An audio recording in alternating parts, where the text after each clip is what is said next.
Dia 1º de setembro de 2016, foi na metade da manhã e um susto muito grande para todo mundo aqui, né? Acabei de acordar, o telefone toca, alguém diz, corre que tá pegando. Nunca tinha passado por isso e no primeiro momento a gente não imaginava, eu pelo menos não imaginava o tamanho que isso ia ser e até onde poderia chegar essa operação. Eu já li, como eu costumo acordar muito cedo, nas primeiras horas do dia, já bateu como uma bomba, eu sabia que ia ser um dia daqueles. E a TV não sabia bem ao certo o que estava acontecendo, mas dizia que tinham policiais federais na Câmara e que muita gente estava sendo presa. Fui surpreendido, né, que ainda não, as primeiras notícias ainda não tinham chegado, ninguém sabia o que estava acontecendo. E aí me ligaram da redação pedindo para que eu fosse para a prefeitura. É o meu caminho de levar os filhos para a escola, passar em frente à prefeitura e subir para a TV. Ribeirão voltou para uma pauta de, vamos assim dizer, de ridicularização, sabe? Todo um aparato de guerra montado para a gente conseguir fazer a cobertura do que viria a se revelar a Operação Sevandija.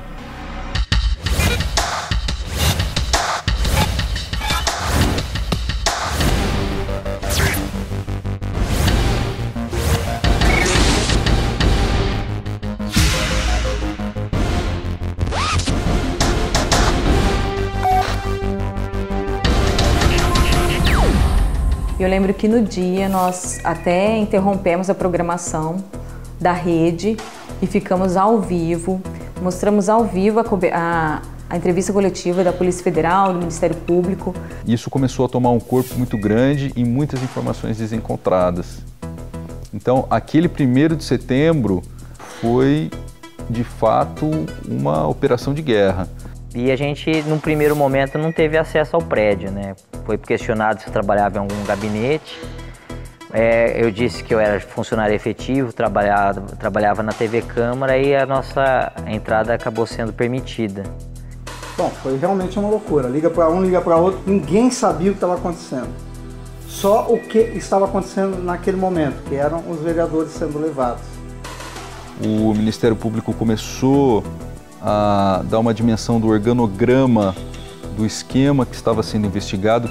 As redações, elas têm altos e baixos, muitas vezes você tem uma calmaria lá quando os fatos não acontecem e em outros, quando essas situações explodem, você vê uma redação a todo vapor, gente tentando cruzar informação, gente tentando apurar informações falsas que chegavam.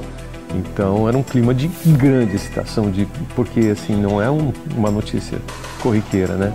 Um escândalo desse tamanho em Ribeirão Preto. Então toda a atenção dos produtores, dos editores, dos repórteres estava exatamente para a Sevandija. Muitos dos funcionários não puderam ter acesso à Câmara Municipal, assim como os vereadores, então ficou um clima deserto, né?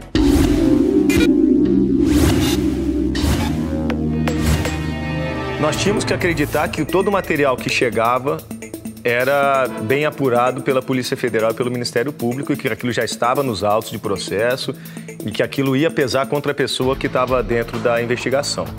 Todo mundo que tem sangue de notícia, tem sangue de jornalista, queria estar nessa história, queria acompanhar aquilo lá. O que chegava pra gente era recebido assim com muita dedicação, né? A gente se debruçou assim nos autos do processo, nos inúmeros áudios que chegavam. Até onde a gente podia ir com o material que tinha na nossa mão? Porque chegava, por exemplo, 40 minutos de gravação. Qual que a gente ia escolher para colocar no ar? Quando a gente tem o material no bastidor, é muito curioso, a gente quer saber de tudo o que está acontecendo. E sobre isso você tem também a pressão do tempo, vamos dar essa notícia, só que você tem que checar o máximo.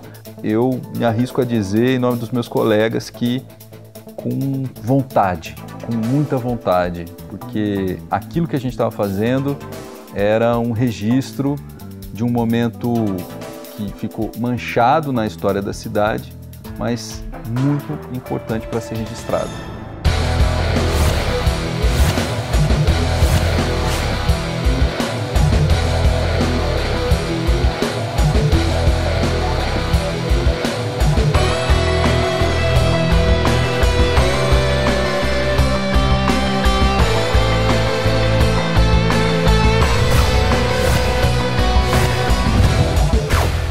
teve como dissociar a operação das eleições, porque a gente tinha um candidato naquele momento que estava diretamente envolvido, né? Não sei se foi intencional, prefiro pensar que não tenha dedo político dentro dessa operação. Mas eu acho que foi um divisor de águas para as eleições, sim, e um divisor de águas para Ribeirão Preto também. A cobertura das eleições, ela segue uma regra. Todos os candidatos, eles precisam ter, principalmente os candidatos a prefeito, eles precisam ter a mesma voz. A gente teve que levar por 2 caminhos, né? Eleição de um lado, Sevandija de outro, sem poder confrontar as ideias. Tinha vereador que falava assim, pô, por que vocês não mostraram isso daí antes? Por que vocês só mostraram agora na época de eleição? Porque estourou na época de eleição, naquela época lá, não foi porque a TV quis dar na época de eleição. O nosso trabalho é tornar público o ato do vereador, do representante da população, seja esse ato bom ou ruim.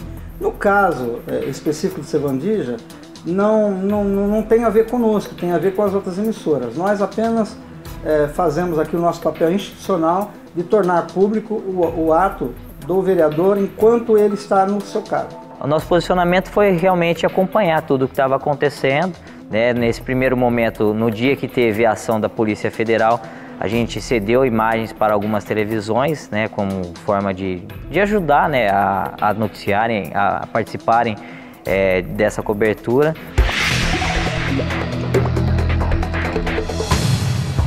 E aí me ligaram de manhã dizendo que ela tinha sido presa. E aí para eu correr rápido para a TV, porque aí eu ia ter que seguir para São Paulo porque ela estava sendo levada para lá. A segunda vez que ela foi presa, aí o mandado de prisão saiu antes e toda a imprensa sabia o dia exatamente que ela seria presa. Então eu fiquei na casa dela, em frente à casa dela, cheguei lá por volta de 3h30 da manhã, esperando alguma coisa acontecer. Estava chovendo muito naquele dia, uma chuva muito forte. E aí quando deu pontualmente 6 da manhã, 2 carros da Polícia Federal chegaram. Quando você tem um escândalo de corrupção como esse, em que a prefeita é presa, e veja, Ribeirão Preto não teve uma participação importante de mulheres no poder central, e mesmo no poder legislativo. A prefeita foi presa, uma autoridade se matou, você teve tantos secretários presos. Chegou um momento que Ribeirão não tinha quem assumisse a prefeitura.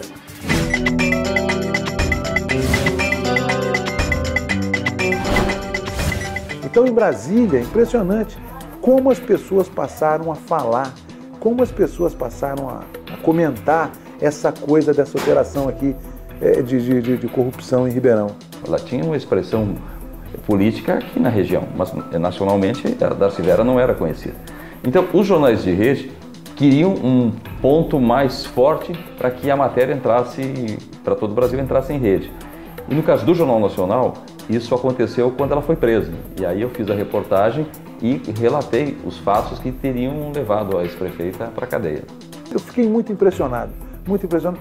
E todo dia eu tinha informação sobre Ribeirão de pessoas que me contavam. Oh, você viu lá agora o que aconteceu em Ribeirão? Poxa vida! E tá.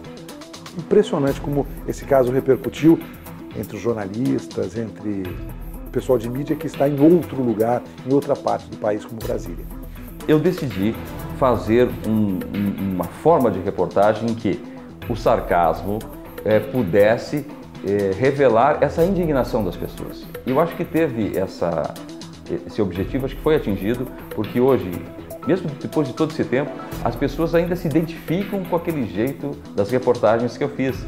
No estado de São Paulo, numa cidade que é referenciada, centro de estudo, centro de pesquisa, centro econômico, você ter uma devassidão dessa na administração, é uma coisa impressionante. Como é que as pessoas acabam perdendo a referência de valores que fundaram Ribeirão Preto. As pessoas de fora têm uma visão de Ribeirão assim muito positiva, mais do que nós que vivemos em Ribeirão temos. Os olhos da opinião pública, eles têm que estar permanentemente voltados para, vamos assim dizer, a arena em que a opinião pública atua, em que os políticos, em que as pessoas atuam.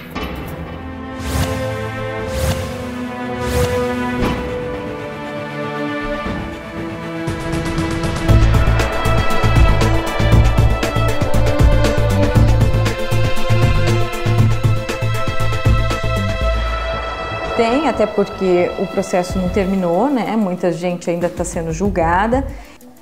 Acho que não. Acho que com a documentação que foi apreendida, tudo foi analisado pelos peritos da Polícia Federal. Acho que se algo muito grande ainda tivesse para acontecer, já teria acontecido. Eu acho que agora a gente tem que esperar a Justiça fazer o trabalho dela.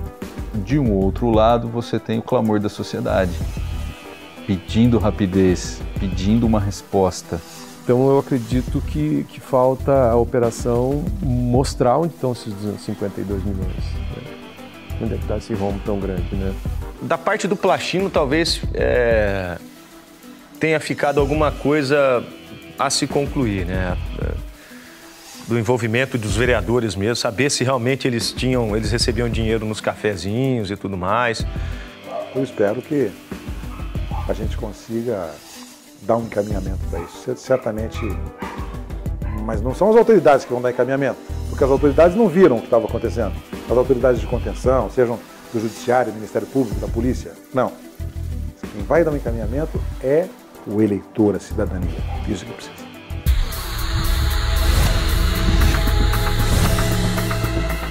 A briga do jornalista é tentar ao máximo anular essas influências. Mas eu não posso fugir de uma verdade muito pessoal. A corrupção aqui em Ribeirão Preto foi algo que me deixou irritado, que me deixou tão revoltado quanto cidadão. É difícil pensar nisso, né? Porque a gente mistura muito, né? Assim, no momento que eu venho trabalhar, eu venho como cidadão, daqui a pouco eu perco a noção de quando eu estou sendo cidadão e quando que eu virei profissional. Naquele momento nós estamos ali para noticiar e tentar de forma mais isenta possível contar o que aconteceu. Não tem como negar que você, como cidadão, não fique revoltado com algo que mexe no bolso de todo mundo, no seu bolso. A gente fica indignado, mas não procura tanto passar essa indignação para a reportagem. Então, eu acho que isso dá para separar bem. Porque nós, jornalistas, não podemos nos posicionar, não podemos colocar opiniões, não podemos pensar de um jeito parcial. Nós temos que ter uma linha de conduta que não seja nem para um lado nem para o outro. Todos temos que vigiar a todo tempo e todos temos que questionar. Eu acho que a pergunta mais eficiente que deve se fazer é o que o senhor está devendo, né? Para você ter uma reação e depois começar a apurar, né? Quando as pessoas foram chegando no prédio da Polícia Federal, era importante que a gente conhecesse as pessoas. É importante que o jornalista tenha um conhecimento um pouco desses assuntos relacionados à corrupção, no caso de prefeituras. Saber o que são processos licitatórios. E ter o mínimo de cuidado possível para não envolver, para não culpar certas pessoas, sempre colocando elas como suspeita ou segundo a polícia, ter fontes que falam na sua reportagem. Eu vi a gente sendo presa, que era bem conhecido até, secretários que eu já tinha convivência, vereadores que eu tive convivência. Eu tenho 10 GPTV, mas eu tenho mais uns 4, 5 de rádio e tudo mais. Então, era gente que eu já trabalhei junto. Dá uma sensação de que, poxa, eram pessoas tão próximas e de que não precisariam ter feito aquilo, né? Para conseguir dinheiro ou para, sei lá, e deixar a cidade do jeito que deixou. Poderia ter quebrado o Ribeirão uma coisa dessa, ou se é que já não deixou o Ribeirão no buraco, mas poderia ter quebrado muito mais. E isso foi um desafio para que a gente conseguisse transformar um assunto tão difícil em algo fácil para que as pessoas pudessem compreender o que estava acontecendo. Todo lugar em que tem dinheiro público precisa da vigilância do público. Todo lugar em que tem poder precisa da vigilância da cidadania.